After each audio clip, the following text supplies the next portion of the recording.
All right, so this is Monster Mash. This is our dice rolling, dice placing, monster mashing game. So with the game, each player is going to get a character card like these. And there are 5 different characters, so you just kind of shuffle up and deal one. Or players could choose, either one's fine. But it indicates the symbol that the player is going to be writing onto the sheet. So there are, of course, 5 symbols, because 5 characters, right? And so you just pick 2 at random. We'll just take, we'll say this one and this one, right? We'll set the other 3 aside because we're going to play a 2-player or play through a 2-player version to kind of give a feel for how the game plays, at least a couple turns. There are also market cards. That's these here. This changes what the market looks like based on how many monsters you mash. So it's a way to have some more variability in the game. So we've got our 2 characters. We'll do Tara Tetley here to the left, and we'll do Frankenstein to the right. And so we'll give her the black, he can have the red, 2 blocking dice each.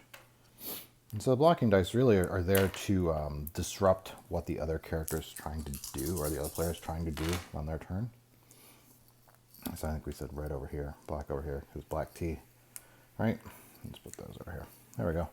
So you would keep your dice roll hidden so that the other player doesn't know exactly what you've got going on or what you're trying to do.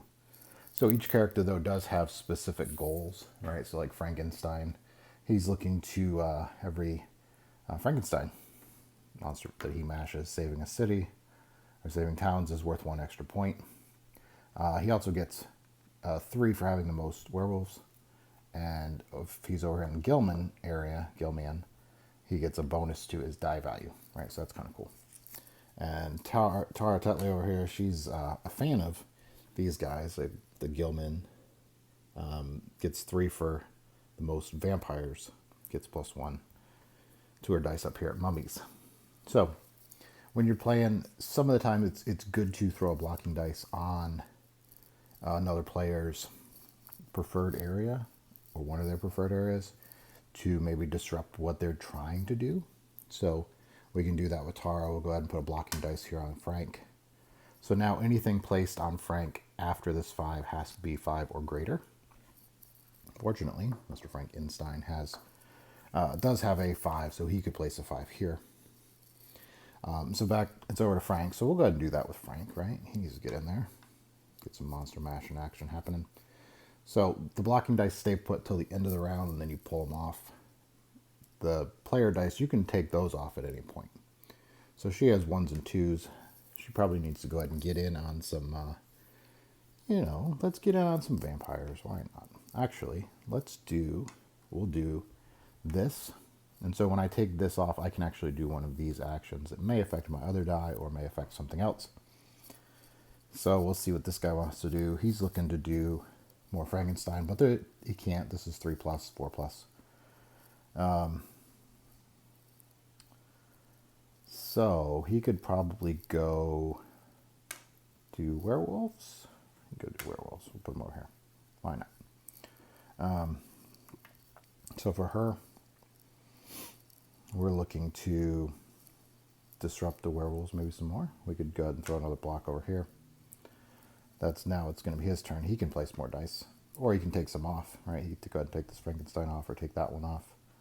We'll go ahead and take this one off, so why not? He's going to get to mark 2 of his symbol on the werewolves. They have to start at the area closest to the dice placement areas or adjacent to any other already marked space. So he could go ahead and do triangles here and here. Really, the one of the ways to score points, of course, mash. So right now he's got 2, so he's falling in this range. Once he gets to 3, now he gets 3 points, right? But he also gets a point for 3 points for having the most. But he wants to try to save, everybody wants to try to save cities, right? By surrounding them with marks. To the best of your ability, some of them you can't always do fully orthogonally adjacent placement, like this one. But you could do here, here, and that would be good enough. Here, you could do here, here, here, right? Trying to save the cities. It's a goal. Because that's what you're doing. You're Mashing monsters to save cities. All right, so he did take his die back. This one's been used. It can't be used again. He's not used any blocking dice. So she's got one more dice to use. We're going to take this one back. We're going to flip over this one to make it a 6. This guy doesn't know that she's done that because it's all done in secret, right? So he's still got these blocking dice to use. Probably she's going to go for Gilman, so we'll go ahead and mark this a 5, not knowing what she has, right? And maybe she can fake him out and just be like, oh no, I really want to go to vampires, so I can mark 3 vampires. So we can mark 3 vampires. We can mark them right along here, right along the front. And they don't have to be placed orthogonally adjacent to each other, just next to any previously placed mark or next to any other previously placed monster. So I'm going to mark one of them right here. All right. So that's both of her turns. He's done his turns minus this other blocking die. We'll go ahead and place that. There we go. So, or actually he can go and take this one back. Go ahead and take that back, Frank. He's going to mark a couple triangles. He's got a 4 there, or 5 there. 5 is worth 3 triangles. So we'll go ahead and mark 3 triangles. 1, 2, 3. Seems like a good move. All right. And then, oh, she already did that. We already pulled that one off, right? Okay. So these go back. And then now, because it's 2-player game, you do this in 1 and 2-player games where you mark extra monsters out with X's. In solo play, it's a little different. You roll the dice and roll blocking dice and you place them, which disrupts the player's activities. So we start in the upper corner and we mark out 2. 1, 2, 1, 2, 1, 2, 1, 2. All right, continuing on. So we'll move start player over here to this guy. It just moves after the next round. It just moves on. So he was ready. Take those 2. She can have those. So he's, of course, going to place first. We're getting some good action here with the Frankenstein monsters, which is good. He might want to get in a little bit on the Gilman, because if you get 3 Gilman, you get 9 coins. Maybe not right now. They're not a huge benefit right now, but he does get a bonus to that area. You could not exceed 6 with your bonuses. You can only go to 6. All right. Let's go ahead and place this guy. We'll place him at the Frankenstein area. We'll place him in Frankenstein. There we go. All right, so now it's her go. She, of course, knows that Frank inside is looking for the Frankenstein's monsters, so we'll place a 4. Throw a block on there. So he can't do any more there, but he could pull this off, right? Mark his 1 triangle. Gotta mark this Frank right here, Frank monster.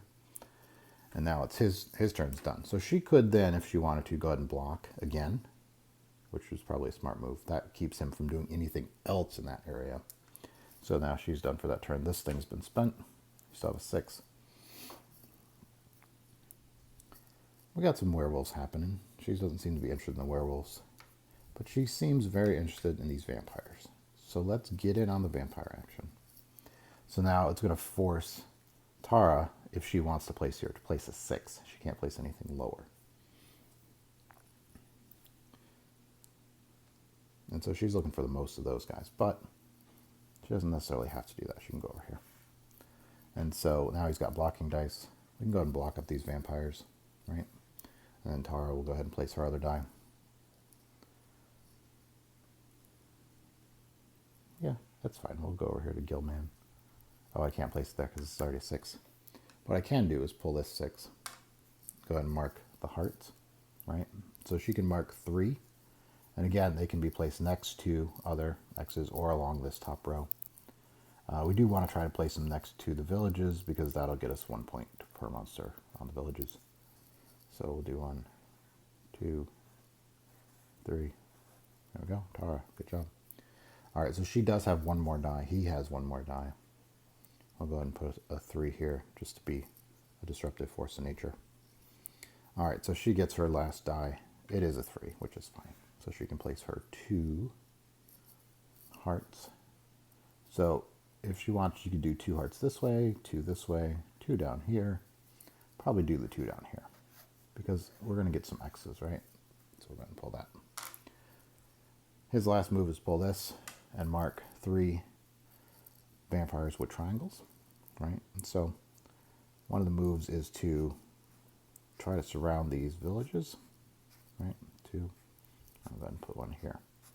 That seems like it would be helpful, right? Blocking dice come off, so on and so forth. And the game continues until either, so we got to mark our monsters here. Let's go ahead and mark these guys. Until either all of the villages are, so in game is going to be all the villages are saved, right? Like this. Or all of the monsters of one area are marked out. So as you can see, it does fill up pretty quick when you got players throwing some big dice in there. I'll go ahead and show one more turn just to have one more turn on the books. Frank, guy, dice rolling is not great. All right, so, but he can drop those into the Gilman area, right? And they'll be worth +1, which is maybe not a bad idea. But it's Tara's turn. So she's seeing Gilman. Yeah, she probably needs to go ahead and get in on that. So now that's going to keep him from getting in here, right? He can't beat a 5. She doesn't know that, of course, because hidden dice, all that. But he did have some good luck getting in on the vampires, getting some points here, right? So we're saving some villages. But really, the Frankensteins are where it's at for him. Let's see. Tara. Where do you want to go?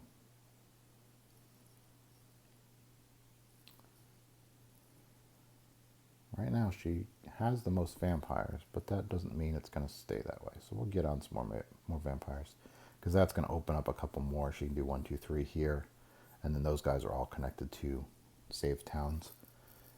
All right, so this guy cannot place in vampires, right? His dice are too low. He can't place in Guildman. His dice are too low. So he could go. He's already got the most werewolves, though. He could just go over here, do one of those, so she can say, oh, well, you've placed your red dice. I've placed my dice. Doesn't matter where these go. Go ahead and just place them over here. There we go. All right. So now these guys are going to take theirs back. He's going to take back this one. So he gets to mark 1 triangle. And you can't mark diagonal. It's got to be orthogonally adjacent. I guess we'll go right. Let's see. Now the X will save that village. Yeah, I'll go right here. 1. And then I can mark 2 more. So actually, let's go ahead and do that. We'll get on the save action here.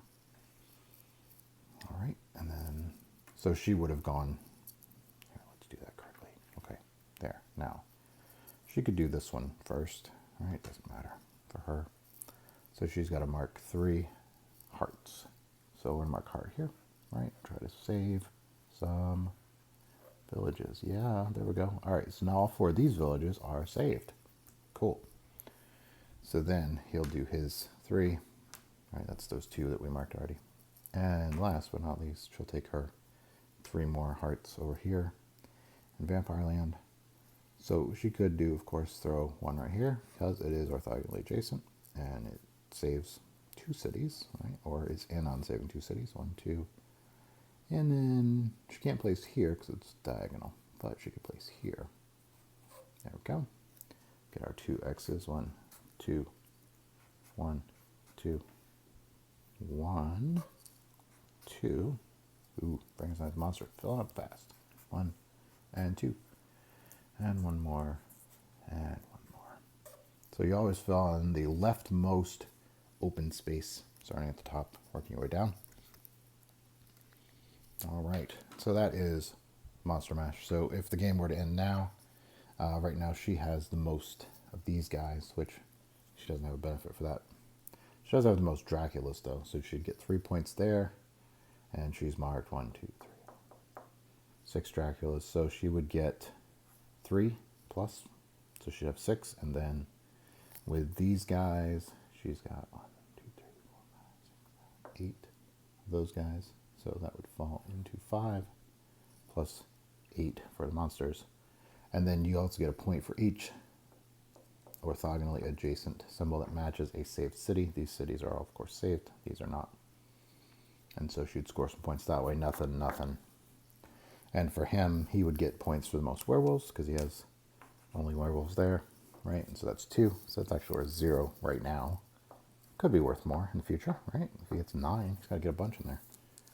And then Frankenstein's monsters, of course, he has 1, 2, 3, 4, 5, 6, 7 points right there. And since he has 7, that's going to put him at 5. So he's at 12. And then, like I said, 3 for the most werewolves, 15, so on and so forth, right? There we go. But you would actually do this market for all 5 areas. I'm just showing you for the sake of the ones these players like. So thank you for checking out Monster Mash. Hope you guys are enjoying your day. Have a good one. Thanks.